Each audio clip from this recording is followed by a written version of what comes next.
السلام علیکم ورحمۃ اللہ وبرکاتہ۔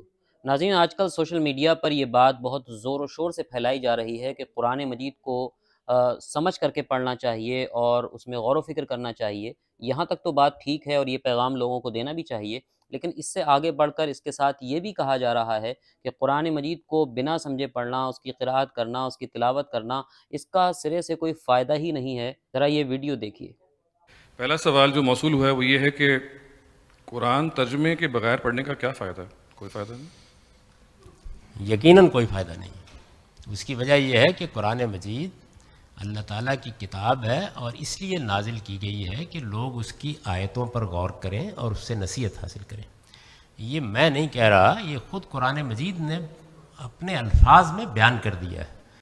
اس ویڈیو میں غامدی صاحب جو کہہ رہے ہیں یہ بات سچ تو ہے، لیکن یہ آدھا سچ ہے۔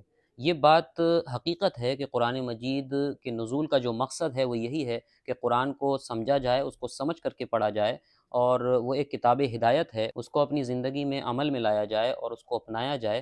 یہ قرآن کا مقصد نزول ہے، لہٰذا خود قرآن مجید میں سورہ صاد کی آیت نمبر 29 میں اللہ فرماتا ہے کہ یہ برکت والی کتاب ہم نے تمہاری طرف اتاری ہی اس لیے ہے تاکہ لوگ اس میں غور و خوض کریں اور عقل والے اس سے نصیحت حاصل کریں۔ لیکن اس کے ساتھ ساتھ جس طرح قرآن مجید کو سمجھ کر کے پڑھنا ایک بہت بڑی نیکی کا کام ہے اور یہ بہت زیادہ فائدہ مند ہے، اسی طریقے سے قرآن مجید کو بنا سمجھے پڑھنا، اس کی تلاوت کرنا، اس کی قراءت کرنا، یہ بھی نیکی کا کام ہے، یہ بھی ثواب کا کام ہے، اور ان دونوں چیزوں کو الگ الگ طور پر قرآن مجید میں بیان بھی کیا گیا ہے۔ لہٰذا سورہ جمعہ کی آیت نمبر 2 میں اللہ رب العزت نے حضور علیہ السلام کے مقاصد، یعنی آپ کی بعثت کے جو مقاصد ہیں ان کو بیان کیا ہے کہ پیغمبر کو اللہ نے دنیا میں کیوں بھیجا ہے۔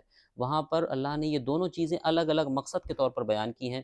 اللہ نے فرمایا ہے یتلو علیہم آیاتہ، کہ یہ پیغمبر جو ہیں وہ لوگوں کے سامنے اللہ کی آیتوں کی تلاوت کرتے ہیں۔ اس کے آگے فرمایا ہے وَيُعَلِّمُهُمُ الْكِتَابَ وَالْحِکْمَةَ، اور ان کو کتاب اور حکمت کی تعلیم بھی دیتے ہیں۔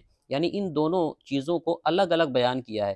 تلاوت کرنا یہ بھی ایک مقصد ہے، اور اس کی تعلیم دینا، اس کی تشریح کرنا، اس کی تفسیر بیان کرنا، یہ الگ مقصد ہے۔ یعنی یہ دونوں مقاصد ہیں جس کے لیے پیغمبر کو بھیجا گیا ہے۔ تو پیغمبر علیہ السلام نے خود بھی اپنے صحابہ کو یہ چیز سکھائی ہے کہ کس طریقے سے قرآن مجید کی تلاوت کرنی ہے، کس طریقے سے اس کے حروف ادا کرنے ہیں، کس طریقے سے، کس لہجے میں اور کس انداز میں اس کی تلاوت کرنی ہے۔ بلکہ مسلمانوں کے دو بڑے علوم اسی کی بنیاد پر وجود میں آئے، جس کو علم تجوید اور علم قراءت کے نام سے جانا جاتا ہے۔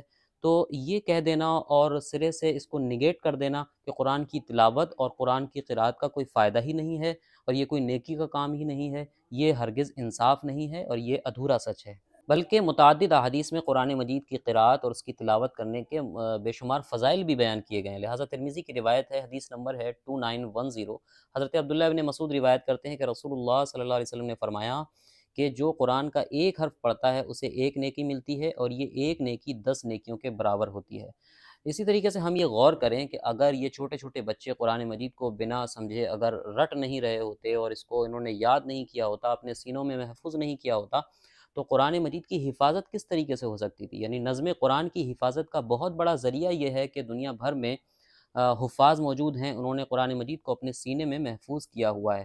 تو اگر آپ اس طریقے سے لوگوں سے یہ کہیں گے کہ قرآن کی تلاوت کرنے اور اسے بنا سمجھے پڑھنے اور رٹنے کا کوئی فائدہ نہیں ہے، تو قرآن کی حفاظت کس طریقے سے ہوگی؟ اور پھر آپ ان احادیث کے بارے میں کیا کہیں گے جن میں قرآن کی تلاوت، قراءت کے طریقے بتائے گئے ہیں اور ان کے فضائل بیان کیے گئے ہیں؟